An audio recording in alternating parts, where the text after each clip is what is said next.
நான் சொன்னா நீங்க நம்ப மாட்டீங்க. ஜப்பான் ஒரு மிகப்பெரிய ஒரு பிரச்சனையை ஃபேஸ் பண்ணிக்கிட்டு இருக்காங்க. என்ன அப்படின்றது கேட்டீங்கன்னா, குழந்தைகளோட பிரச்சனை தான் ஜப்பான் ஃபேஸ் பண்ணிக்கிட்டு இருக்கு. கடந்த 10-15 வருஷமா ஜப்பான்ல கிட்டத்தட்ட 9000 ஸ்கூல்ஸை க்ளோஸ் பண்ணியிருக்காங்க. இதுக்கான காரணம் என்ன அப்படின்றப்ப பார்க்கும்போது, குழந்தைகள் அங்க இருந்தா தானே ஸ்கூலுக்கு போய் படிப்பாங்க. அங்க குழந்தைகளோட எண்ணிக்கை ரொம்ப கம்மியா இருக்கு. ஸோ இதனால போதுமான அளவுக்கு குழந்தைகள் ஸ்கூலுக்கு படிக்க வரல அப்படின்ற ஒரு காரணத்துக்காக கிட்டத்தட்ட 9000 ஸ்கூல்ஸை கடந்த 10-15 வருஷத்துல க்ளோஸ் பண்ணியிருக்காங்க ஜப்பான் முழுக்க. கேட்கவே ஷாக்கிங்கா இருக்குல்ல. என்னடா சொல்ற, டெக்னாலஜியே ஜப்பான் தான் மிகப்பெரிய ஒரு ஆளா இருக்காங்க, அங்க குழந்தைகளோட தட்டுப்பாடு அப்படின்னு கேட்டீங்கன்னா ஆமாங்க. ஸோ இதுக்கான ஒரு காரணம் என்ன அப்படின்றதுமே பார்க்க போறோம். அது மட்டும் இல்லாம ஜப்பான்ல எந்த கடைக்கு போனாலுமே அங்க குழந்தைங்களுக்கு விற்கப்படுற டைஃபரை விடவே பெரியவங்க போடுற டைஃபர் தான் அளவுக்கு அதிகமாக சேல் ஆகுதான். ஏன்னா அங்கே பெரியவர்கள் எல்லாருமே டைஃபர்ஸ் யூஸ் பண்ணுறதுனால சேல்ஸ் பீக்கில் போயிட்டு இருக்கு.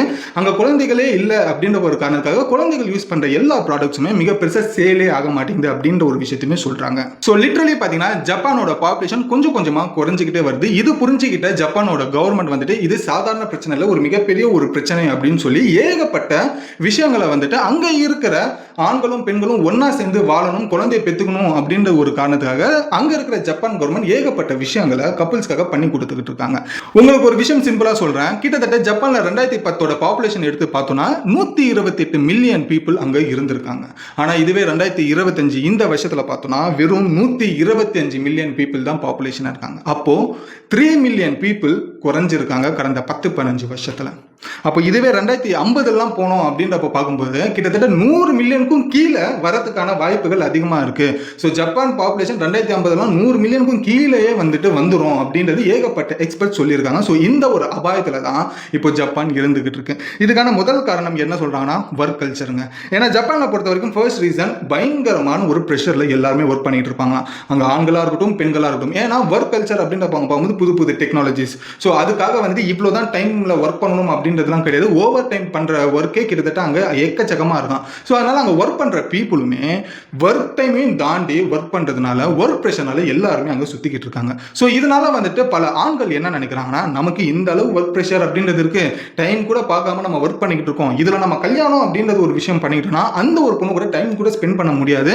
ஸோ இதனால அந்த பொண்ணோட லைஃபையுமே நம்ம ஸ்பாயில் பண்ண விரும்பல. ஸோ அதனால வந்துட்டு நம்ம சிங்கிளாவே இருந்துடலாம் அப்படின்னு சொல்லி அங்க இருக்கிற ஜப்பான்ல வேலை செய்யற ஆண்கள் நிறைய பேர் கல்யாணம் பண்றதுக்கே யோசிக்கிறாங்க அப்படின்றது முதல் காரணம் சொல்றாங்க. ஸோ இப்படி இவங்க நினைக்கும் போது இதோட ரிசல்ட் என்ன வரும்னா, எல்லா ஆண்களுமே வந்துட்டு ஒன்னு மேரேஜே பண்ணக்கூடாது, அப்படி மேரேஜ் பண்றதா இருந்தா லேட்டா மேரேஜ் பண்ணிக்கலாம் அப்படின்றது ஒரு முடிவு எடுக்கிறாங்களாம். ஸோ செகண்ட் பிரச்சனை என்ன அப்படின்றப்போ காஸ்ட் ஆஃப் லிவிங்.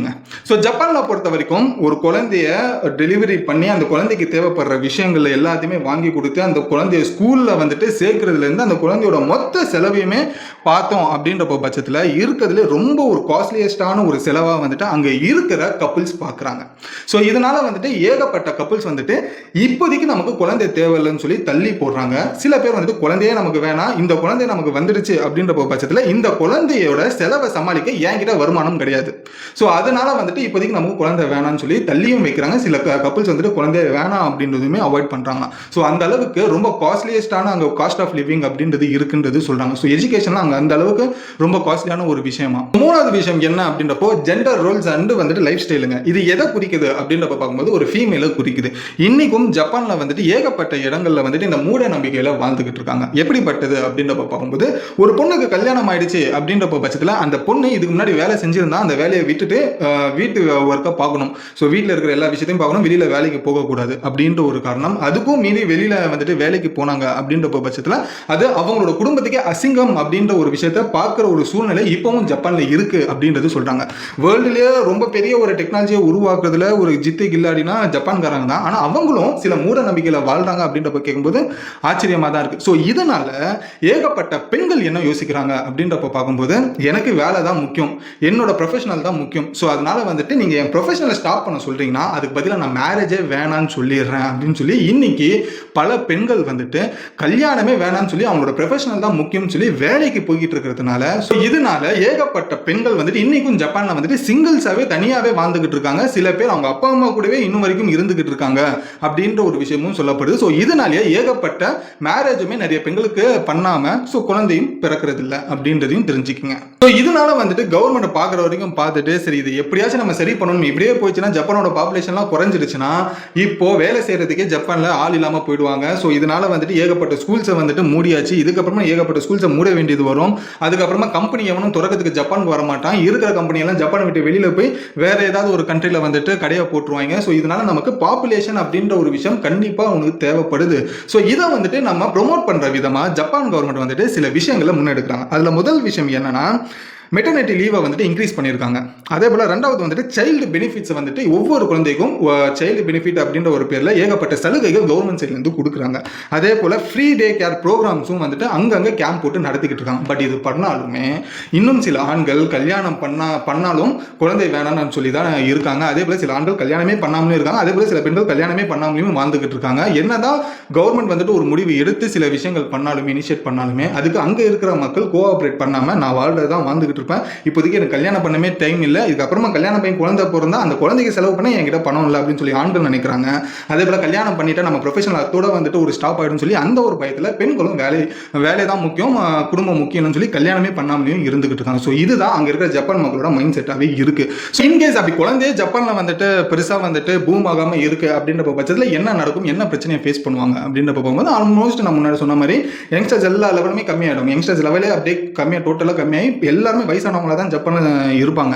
ஸோ அந்த ஒரு சூழ்நிலை அப்படியே மாறும். ஸோ அந்த மாதிரி மாறும்போது என்ன ஆகுதுன்னா எக்கனாமி கொஞ்சம் கொஞ்சமாக அப்படியே ஸ்லோ டவுன் ஆகும். அது எப்படி ஸ்லோ டவுன் ஆகும் அப்படின்றப்ப பார்க்கும்போது முதல் விஷயம் என்னன்னா ஹெல்த் கேரில் முதல்ல அடி வாங்கும். ஸோ குழந்தைங்களுக்குன்னு தனியாக ஒரு ஹெல்த் கேர் அப்படின்ற ஒரு மார்க்கெட்டே மிக பெருசு. அங்கே குழந்தைகளே இல்லை அப்படின்ற பட்சத்தில் அங்கே இருக்கிற ஹெல்த் கேர் அப்படின்ற ஒரு பிஸ்னஸ் ரொம்ப அடி வாங்கும். ஸோ இதனால வந்துட்டு குழந்தைகள் போடுற டைஃபர்லேருந்து குழந்தைகள் போடுற இன்ஜெக்ஷன்லேருந்து டேப்லெட்ஸ் வரைக்கும் அப்புறமா அந்த குழந்தைகளுக்காக தாய்மார்களுக்கு தேவைப்படுற எல்லா விஷயமும் வந்துட்டு கொஞ்சம் கொஞ்சமாக அதோட மார்க்கெட்ஸ் அதோட ப்ராடக்ட் ஜப்பானில் குறைய ஆரம்பிக்கும். அதுக்கு பதிலாக வயசானவங்க யூஸ் பண்ணுற பொருட்கள் எல்லாமே வந்துட்டு இன்க்ரீஸ் செய்யப்படும். ஸோ இதனால வந்துட்டு அங்கே இன்வெஸ்ட் பண்ண மெடிக்கல் கேரில் இருக்கிற கார்பரேட்ஸ்லாம் என்ன பண்ணுவாங்கன்னா ஜப்பான் விட்டு கொஞ்சம் கொஞ்சமாக வெளியே போவாங்க. ஸோ இது வந்துட்டு முதல் பிரச்சனை ஹெல்த்தில் வந்துட்டு நடக்க ஆரம்பிக்கும். ஸோ ரெண்டாவது விஷயம் என்னன்னா பென்ஷன். இந்த ஒரு பென்ஷனில் என்ன ப்ராப்ளம்னா வயசானவங்களுக்கு தான் பென்ஷன் அப்படின்றது கொடுக்கணும் அப்படின்றது ஜப்பானில் ஒரு சட்டம் இருக்கு. ஸோ ஒரு கட்டத்துக்கு மேலே எல்லாருமே வயசானவங்களா மாறிட்டாங்கன்னா இந்த ஜப்பான் கவர்மெண்ட் வந்துட்டு எல்லாருமே பென்ஷன் கொடுக்க வேண்டிய அவசியம் மாறிடும். அதுக்கப்புறமே இந்த மெடிக்கல் இன்சூரன்ஸ்லாம் சொல்றாங்க இல்லையா, இந்த மெடிக்கல் இன்சூரன்ஸ் எல்லாமே ஒரு கட்டத்துக்கு மேலே எல்லாருக்குமே கொடுக்குற மாதிரி ஆயிடும் எல்லா இன்சூரன்ஸ் கம்பெனியும். ஸோ இதனால இது கவர்மெண்ட்டுக்கு ஒரு மிகப்பெரிய ஒரு தலைவலியா அடுத்த ஒரு 2050 மாறதுக்கான வாய்ப்புகள் அதிகமாக இருக்குன்றது தெரிஞ்சுக்கங்க. அதுக்கப்புறமா ஜப்பான்ல பாதிக்கும் மேலான இந்த வில்லேஜஸ் கிராமம் எல்லாமே வந்துட்டு டோட்டலா வேனிஷ் ஆயிடும். ஏன்னா கிராமத்தில் இருக்கிறவங்க வயசானவங்க ஒரு கட்டத்துக்கு மேலே வந்துட்டு இறந்துட்டாங்கன்னா ஏகப்பட்ட வீடுகள் வந்துட்டு அப்படியே அனாமத்தா கிடக்கும். ஸோ இதனால ஏகப்பட்ட கிராமம் கொஞ்சம் கொஞ்சமாக அழிய ஆரம்பிக்கும். ஒரு கட்டத்துக்கு மேலே கோஸ்ட் டவுனா ஜப்பான்ல ஏகப்பட்ட இடங்கள் மாற ஆரம்பிக்கிறதுக்கான வாய்ப்புகள் அதிகமாக இருக்குன்றது தெரிஞ்சுக்கங்க. அதுக்கப்புறமா ஜப்பான்லேயே ரொம்ப முக்கியமான ஒரு விஷயம் இப்போ வரைக்கும் சொல்றது என்னன்னா ஜப்பான் தான் டெக்னாலஜி தான்ப்பா அப்படின்னு சொல்லி. ஆனால் அந்த டெக்னாலஜியை உருவாக்குறதுக்கு ஆட்களே இருக்க மாட்டாங்க. ஸோ இதனால எல்லாருமே வயசானவங்களா இருந்ததுனால அவங்கள வச்சுட்டு நம்ம எந்த கம்பெனியுமே வேலையும் செய்ய வைக்க முடியாது ஒரு கட்டத்துக்கு மேலே. ஸோ யங்ஸ்டர்ஸ் இருந்தால் மட்டும்தான் புதுசாக கிரியேட்டிவிட்டி உண்டாகும். அந்த கிரியேட்டிவிட்டி இருந்தால் தான் அடுத்தடுத்த இனோவேஷன்ஸ் அப்படின்றது நோக்கி போகும். இனோவேஷன்ஸ் அப்படின்றது வந்தால் தான் இந்த ஜப்பான் ஒரு மிகப்பெரிய ஒரு டெக்னாலஜி ஹப் அப்படின்ற ஒரு பேரை நிலைச்சு நிற்கும். ஆனால் இந்த குழந்தைகளே பிறக்காம இருந்திருக்காங்க அப்படின்ற பட்சத்தில் வயசானவங்களால இது எதுவுமே பண்ண முடியாது. ஸோ இதனால டெக்னாலஜி ஃபியூச்சரில் வந்துட்டு கிரியேட்டிவிட்டியும் இனோவேஷனும் ஜப்பானில் குறையும் அப்படின்ற ஒரு விஷயத்த எக்ஸ்பர்ட் தரப்புலேருந்து சொல்லப்படுது. ஃபைனலாக வந்துட்டு ஒரு மிகப்பெரிய ஒரு த்ரெட் ஜப்பான் கண்ட்ரிக்கே இருக்கு. என்ன அப்படின்றப்போ ஒரு கட்டத்துக்கு மேலே எல்லாருமே வயசானவங்களா மாறிட்டான்னு வச்சுங்களேன். அந்த நாட்டில் இருக்கிற போலீஸும் சரி அந்த நாட்டில் இருக்கிற மிலிட்ரிஸுமே சரி எல்லாருமே வயசானவங்களா இருப்பாங்க. ஸோ நாளைக்கு பின்ன ஜப்பானில் ஏதோ ஒரு போரே நடக்குது அப்படின்றப்போ பட்சத்தில் வயசானவங்களால என்ன சண்டை போட முடியும் ஒரு போருக்கு. ஸோ இதனால ஜப்பானோட கண்ட்ரிக்கே நாளைக்கு பின்ன ஒரு மிகப்பெரிய ஒரு த்ரெட்டாக இருக்கு அப்படின்றது தெரிஞ்சுக்கங்க. ஸோ ஒரு குழந்தை அப்படின்ற ஒரு விஷயம் ஒரு நாட்டுக்கு எந்த அளவுக்கு தேவை அப்படின்ற ஒரு விஷயம் இந்த ஒரு முழு வீடியோலயே நீங்க ஜப்பானை வச்சு தெரிஞ்சிருப்பீங்க அப்படின்றது நினைக்கிறேன். வெறும் சின்னதா இந்த குழந்தைகள் அங்க கம்மியா இருக்காங்க அப்படின்றது ஒரு சின்ன விஷயத்தை நம்ம பார்க்க ஆரம்பிச்சோம்னா ஒரு கிட்டத்தட்ட பாத்தீங்கன்னா அது எண்ட் ஆஃப் த சைக்கிள் ஒரு கண்ட்ரியே மிகப்பெரிய ஒரு ஆபத்துல போய் கொண்டு போய் நிப்பாட்டுறதுக்கான ஒரு சமமா இருக்கு பாருங்க. ஸோ அந்த ஒரு பிரச்சனை தான் இன்னைக்கு ஜப்பான் ஃபேஸ் பண்ணிக்கிட்டு இருக்கு அப்படின்ற ஒரு விஷயம் தெரிஞ்சுக்குங்க. நீங்க என்ன நினைக்கிறீங்க? ஜப்பான் வந்துட்டு 2050 எப்படி இருக்கும் அப்படின்றது உங்களோட கருத்தை கமெண்ட்ல சொல்லுங்க. இதே பிரச்சனை இப்போ ஜப்பான் ஃபேஸ் பண்ணிட்டு இருக்குல்ல, இந்த பிரச்சனையை இந்தியாவும் மேபி ஃபியூச்சர்ல ஃபேஸ் பண்றதுக்கான வாய்ப்புகள் இருக்கா அப்படின்றது உங்களோட கருத்தை கமெண்ட்ல சொல்லுங்க. நானும் படிச்சு தெரிஞ்சுக்கிறேன். நினைக்கிறேன். இந்த ஒரு வீடியோ ரொம்ப யூஸ்ஃபுல்லாக இருந்தது, இன்ஃபர்மேஷனாக இருந்ததுன்னா லைக் பண்ணி உங்கள் ஃப்ரெண்ட்ஸ் அண்ட் ஃபேமிலிஸ்க்குமே ஒரு குழந்தையோட முக்கியத்துவம் என்ன அப்படின்றது எல்லாருக்குமே வந்துட்டு இந்த வீடியோ மூலியமா ஷேர் பண்ணுங்க. அவங்களும் தெரிஞ்சுக்கிட்டும். ஒரு குழந்தை அப்படின்றத நினைக்கிறோம், ஆனால் அந்த குழந்தை ஒரு நாட்டோட பாதுகாப்புக்கே ஒரு த்ரெட்டாக வந்துட்டு நாளைக்கு பின்ன மாறதுக்கான வாய்ப்புகள் இருக்குன்னு இந்த வீடியோ மூலமா அவங்களும் தெரிஞ்சுக்கிட்டும். ஸோ இன்னும் நம்ம சேனல் சப்ஸ்கிரைப் பண்ணணும், உடனே சப்ஸ்கிரைப் பண்ணுங்க. அப்போ இது போல தெரியாத நீங்க பல விஷயங்களை நம்ம சேனல் மூலமா வெறும் 10 நிமிஷத்துல தெரிஞ்சுக்கலாம். அது உங்களோட சப்போர்ட்டா சப்ஸ்கிரைப் அப்படின்ற ஒரு விஷயத்துல காமிச்சுங்க. ஸோ இதோட இந்த வீடியோ முடிச்சுட்டு நாளைக்கு ஒரு சூப்பரான வீடியோ உங்களை வந்து நான் பார்க்குறேன். And then bye bye AB.